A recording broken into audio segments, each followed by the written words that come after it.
It was a night like any other. The premiere of his latest film, Shadow's Edge, had just wrapped up, and the flashing lights of the photographers and cameras were slowly dimming. But as soon as the doors of the theater closed, a wave of online reviews started flooding the internet. Keanu Reeves had long ago made peace with the fact that the internet could be brutal, but nothing could have prepared him for the storm that was coming. The critics, both professional and amateur, came out in full force. Comments like, "Keanu is past his prime," "His performance was wooden," "It felt like he was sleepwalking through the film," were flooding the social media platforms. The more popular vloggers and influencers were the most vocal, tearing apart his performance in ways that felt far from constructive. Keanu wasn't naive about the nature of fame. He knew that public opinion was volatile, that it swayed with every new film, every new project. But something about the sheer vitriol of these reviews hit harder this time. Maybe it was the fact that Shadow's Edge had been a project so close to his heart, a film that he had poured so much into. Or perhaps it was because, for the first time in a long time, he felt like his passion and dedication weren't being understood. Despite this, Keanu did something that no one, not even his closest friends, could have predicted. He sat down at his desk. With a quiet breath, he opened his laptop and began typing an email. The message was short but deliberate, direct but calm. "Dear critics, bloggers, and influencers, I see your feedback. I understand your concerns. I would like to invite you to a private meeting, not to defend myself, but to understand your perspective, to have an open and honest conversation about the art of acting and the film we've made together. Let's meet face to face. I want to hear your thoughts and learn from them. Sincerely, Keanu Reeves." Keanu pressed send and leaned back in his chair. His friends would be shocked by this, he thought. Most people would have ignored the critics or fired back with a defensive response. But Keanu wasn't interested in defending himself. He wasn't even concerned about the public's perception. What truly bothered him was the thought that perhaps he had missed something important about his craft, his choices. And so, in an effort to better understand and grow, he chose to meet his critics face to face. The response came much quicker than Keanu anticipated. Within hours, the email went viral. It wasn't just the critics and vloggers who had seen it, but also the fans. People were buzzing with excitement and skepticism. Would they accept his invitation? Would the critics really meet him in person? A few hours later, the first response came. A well-known YouTube critic named Adam, who had been particularly vocal in his criticism of Keanu's performance, replied, "Keanu, I respect your invitation, though I must say I'm skeptical. I've criticized your work, but that's what I do for a living. Still, I'm curious about your proposal. If you really want to meet, I'm open to it. Let's see what you have to say." The email signed off with a link to Adam's channel, where millions of subscribers were waiting for his next opinion. The response felt almost cordial, but there was still a challenge behind it. Keanu knew that Adam wasn't going to be the only one to respond. This wasn't going to be a simple conversation. It was going to be a confrontation. And yet Keanu was determined. He was ready. The day of the meeting arrived. Keanu had made sure that it would take place somewhere neutral. Nothing too formal, just a quiet cafe where the distractions would be minimal. It was a place where a real conversation could happen, where there would be no press, no cameras, no sensationalism. Just people. When Keanu arrived, the cafe was nearly empty, save for a few patrons enjoying their morning coffee. He found a table in the corner, his usual calm demeanor radiating outward as he sat down and waited. There was no rush, no pressure. He wasn't trying to prove anything. He was simply here to listen. It wasn't long before Adam entered. Tall, dark-haired, with an air of self-assuredness, he walked in like someone who knew he was important, but wasn't quite sure what to make of the situation. He spotted Keanu immediately. The contrast between their personalities was obvious. Keanu, the quiet, introspective actor, and Adam, the loud, confident critic. Adam hesitated for a moment, scanning the room before walking over. He gave a half smile, his voice slightly incredulous as he greeted Keanu. "Keanu, I gotta admit, I didn't expect this. I thought you'd either ignore this or, well, do what most celebrities do and put out a statement about how you're misunderstood." He chuckled dryly, taking a seat across from Keanu. But you're here, so what's this all about? Keanu didn't waste time with pleasantries. He had a feeling that Adam wasn't the type to engage in small talk. Instead, he dove straight into the conversation. I know you didn't like my performance in Shadow's Edge, and I understand why, but I wanted to hear more about your perspective, Keanu said calmly. His voice was steady, without defensiveness or anger. It was almost as if the criticism had been a necessary part of his journey, something to learn from, rather than to fight against. Adam blinked, taken aback by the sincerity in Keanu's voice. He wasn't expecting this level of humility. For a moment, Adam didn't know how to respond. He was used to celebrities either hiding behind their egos or making vague excuses, but this was something entirely different. There was no arrogance in Keanu's eyes, no pretense. He genuinely wanted to hear Adam's thoughts. Well, it wasn't just that I didn't like it. It felt like you weren't even trying. I don't know if that's the direction the director wanted you to go, or if it was just laziness on your part, but it didn't feel like you were fully present in the role. It was almost like you were there physically, but emotionally you were distant. I don't know. Adam trailed off, trying to find the words. It just didn't feel real to me. Keanu nodded, absorbing every word. I appreciate your honesty, and I think you might be right. I felt that way too when I was performing. There were moments where I questioned whether I was giving everything I could. Sometimes, as an actor, you take a risk and try something different, and it doesn't always land the way you expect. Adam raised an eyebrow. So you're saying it was intentional? You meant to come off that way? Keanu thought for a moment. Yes and no. I wanted to give a more subtle, reserved performance. The character I was playing was supposed to be a man who had already experienced great loss and had been so deeply affected by it that he had become detached from the world. But perhaps I overestimated how much I could convey that with silence. Maybe it came across as flat instead of thoughtful. For the first time, Adam seemed to soften. I never really thought about it that way. Yeah, I guess that's kind of what the character was about. But you didn't sell it. Not for me, anyway. Keanu smiled slightly. That's the thing about art. It's subjective. One person can see something completely different from another. And sometimes, even when you think you've captured what you wanted, it doesn't always come through. That's why I wanted to hear from you. I think the only way to truly grow as an actor is to be open to criticism, to understand why people didn't connect with your work the way you hoped they would. Adam's eyes flickered with an unexpected hint of respect. I expected you to argue with me or get defensive. I didn't expect this level of self-awareness. I guess I was wrong. Keanu's expression softened. I don't want to argue. I just want to learn. That's the only way to improve. The silence that followed was quiet but not awkward. It was a silence that allowed both men to reflect on the conversation they'd just begun. Keanu wasn't there to defend his performance, and Adam wasn't there to attack. There was a mutual respect starting to form, slowly but surely. Then, almost as if on cue, another person entered the cafe. This one was different, more frantic, more intense. A woman in her early 20s wearing oversized glasses and carrying a bag with a logo that suggested she was also a prominent social media influencer. She marched straight over to their table, without a hint of hesitation. Keanu Reeves, she began, her voice full of energy. I just had to come and see this for myself. You actually agreed to meet your critics? She looked at Adam with a raised eyebrow. Wow, I thought it was some kind of publicity stunt. Adam glanced at Keanu, unsure of how to react. Keanu, however, simply nodded in acknowledgement of her arrival. I did. I think it's important to have these conversations. Keanu's voice was calm, but there was something deeply earnest about it. The woman, whose name turned out to be Emma, sat down without waiting for an invitation. She'd been following the entire situation online, and her opinions on the matter were as outspoken as they were, at times blunt. This is wild, she muttered, almost to herself.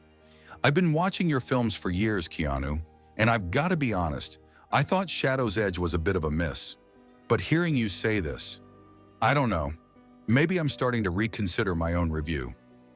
Keanu gave her a small, knowing smile. I'm not here to convince you otherwise. I just want to understand, to listen. Adam, Emma, and Keanu sat in silence for a moment. The dynamic had shifted. It wasn't about the clash between actor and critic anymore. It was about two people who happened to be in the public eye, coming together to have a real conversation about art, about perspective, and about the responsibility each of them had to the audiences they served.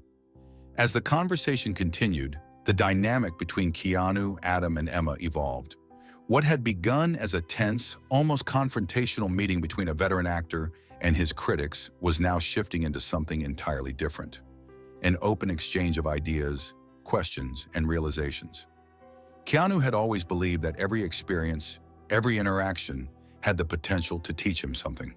Even the harshest critics, the ones who took the sharpest shots at his work, had something valuable to offer.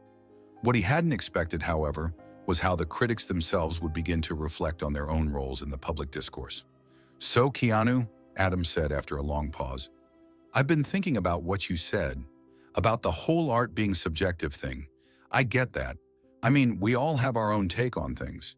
But the problem with reviewing stuff online, especially for people like me, is that we can sometimes forget that these films, these performances, aren't just products for us to dissect.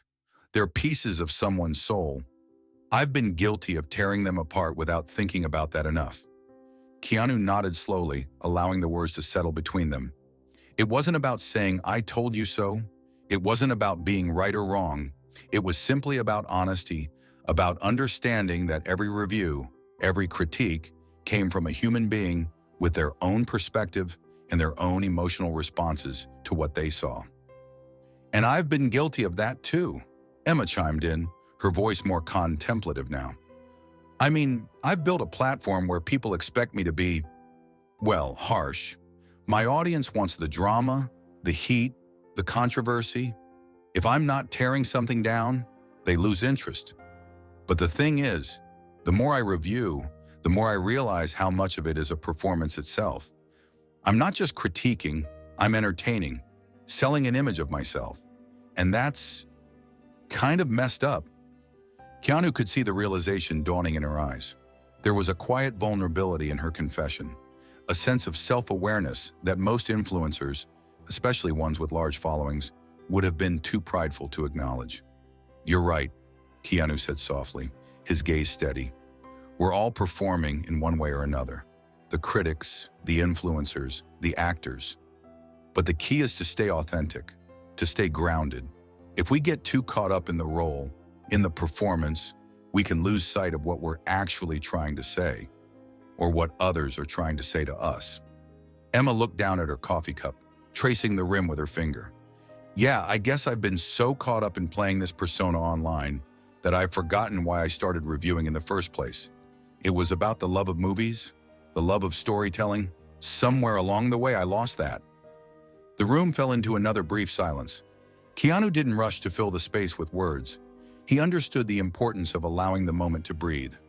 He knew that for Adam and Emma, this wasn't just a conversation about Shadow's Edge anymore. This was about something deeper. It was about their own struggles with identity, with integrity, and with the often conflicting demands of their audiences. After a moment, Adam spoke again, his tone more thoughtful. "Keanu, I don't think I've ever had a conversation like this. You've made me rethink how I approach my own reviews. Maybe it's not about tearing things down just for the sake of entertainment. Maybe I need to be more mindful of the impact my words have, not just on the film, but on the people who made it. You know?" Keanu smiled, a small, genuine smile. "It's easy to forget that sometimes, especially in the digital age, where everything is instant and everyone has an opinion. But that doesn't mean those opinions don't matter. And it doesn't mean we should stop sharing them. We just have to remember that our words have power." Emma nodded slowly.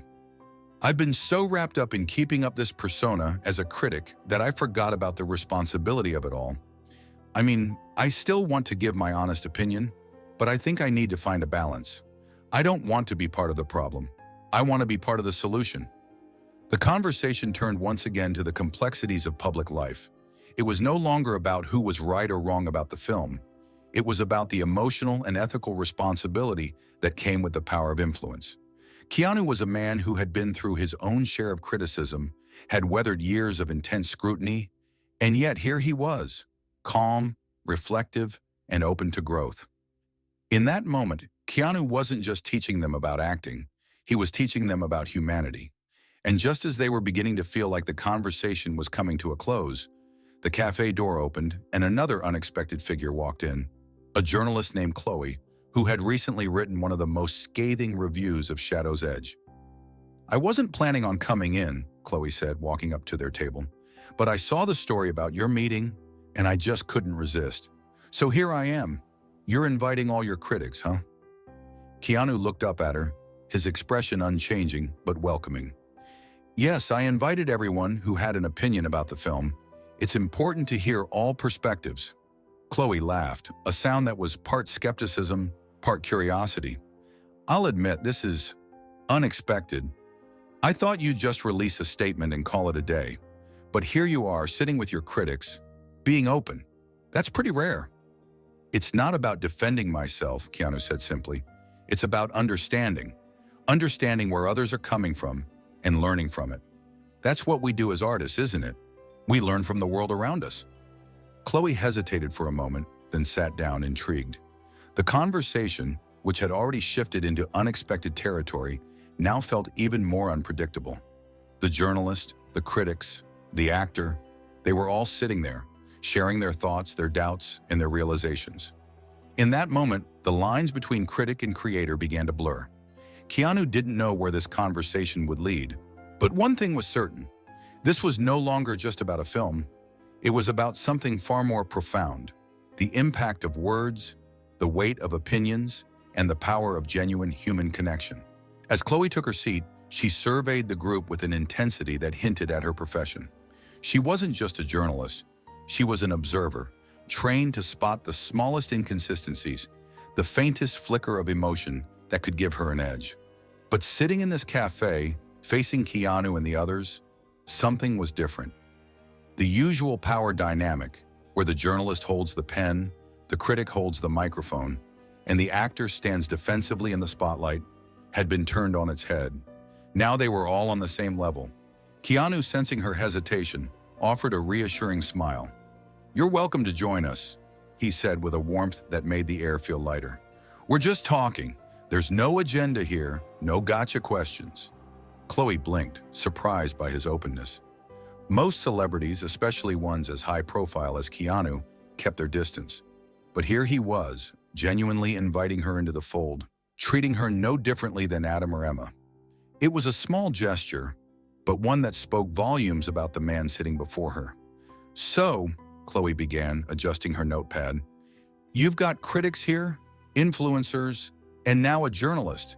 Are you trying to start a movement or just clear the air?" Keanu chuckled softly, shaking his head. "It's not about clearing the air. I'm not here to change anyone's mind.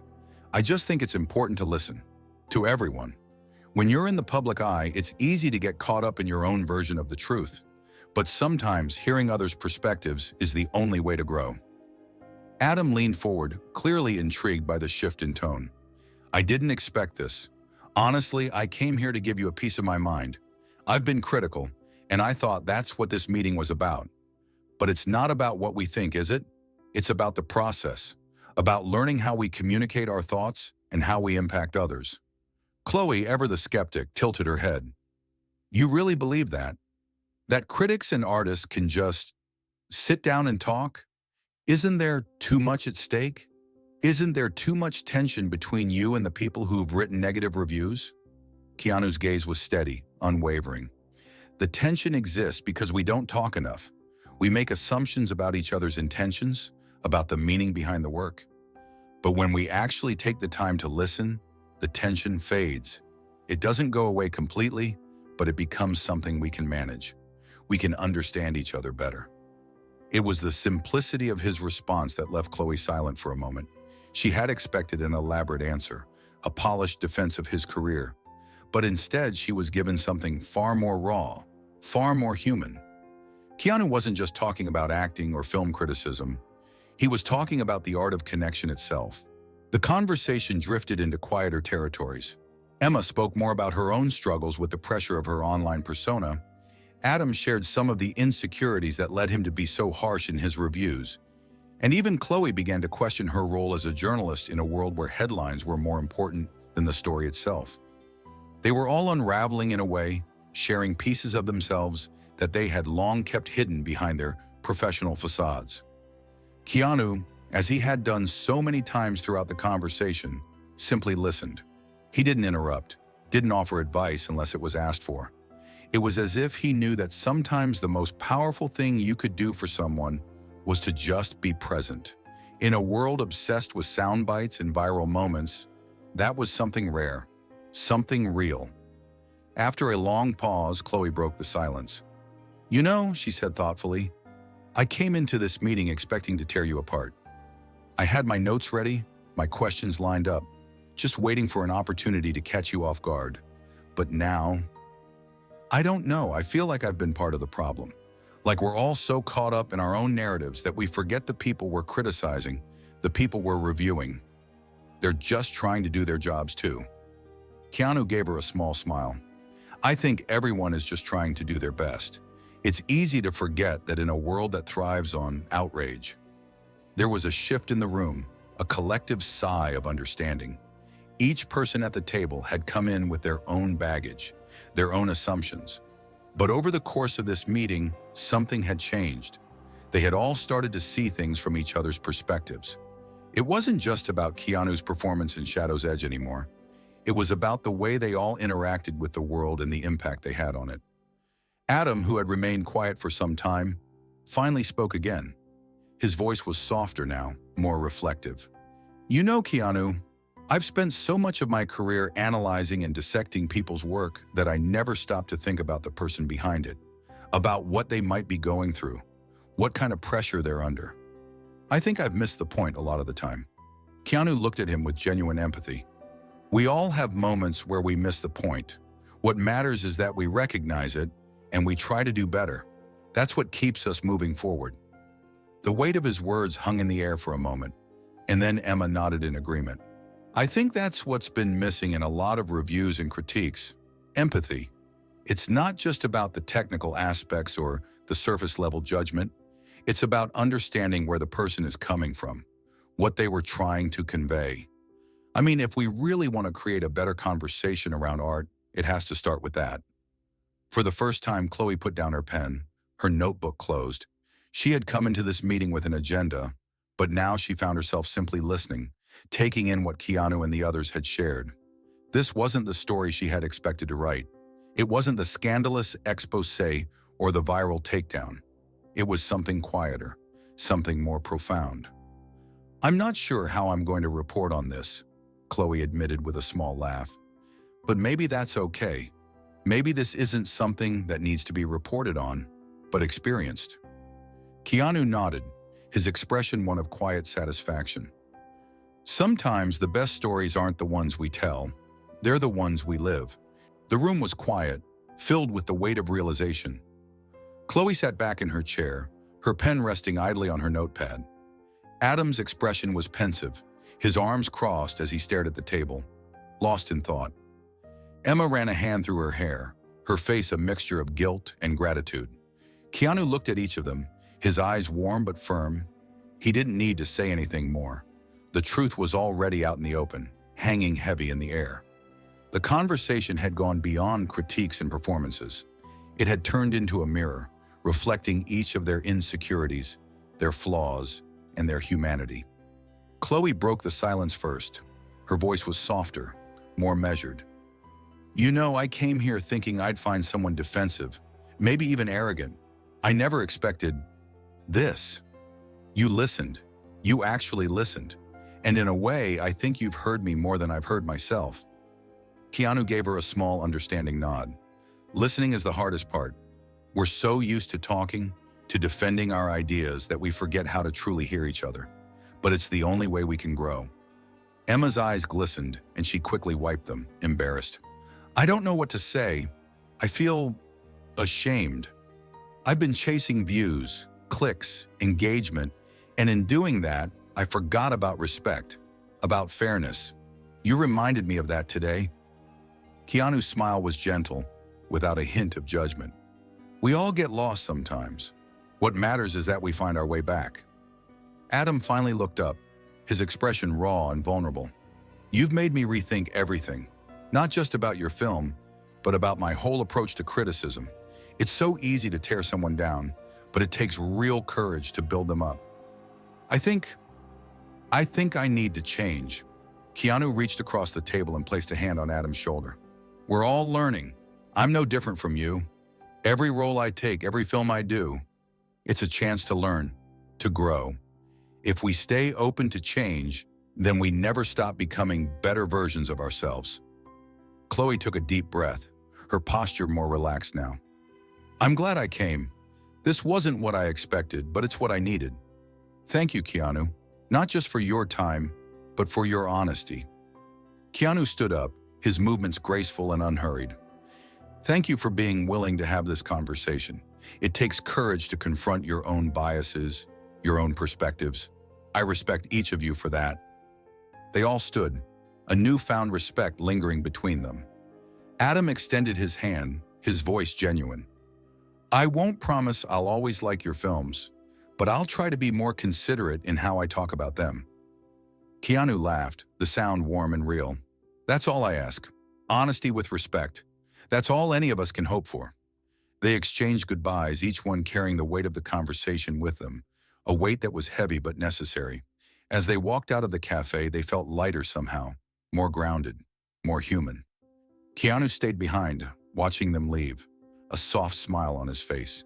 He picked up his motorcycle helmet from the table, his fingers tracing the worn edges. Another lesson learned, another step forward. As he walked out into the evening air, the world seemed a little quieter, a little more peaceful. He mounted his bike, the engine roaring to life, echoing down the empty street. As he rode away, the city lights reflecting off his visor, Keanu knew that tonight wasn't just about a film or a performance. It was about bridging gaps, about breaking down walls built by judgment and ego. It was about connecting, about listening, about understanding. And in that quiet victory, Keanu knew that the journey was worth it. Because change doesn't happen overnight, but it starts somewhere. And tonight it had started with a conversation.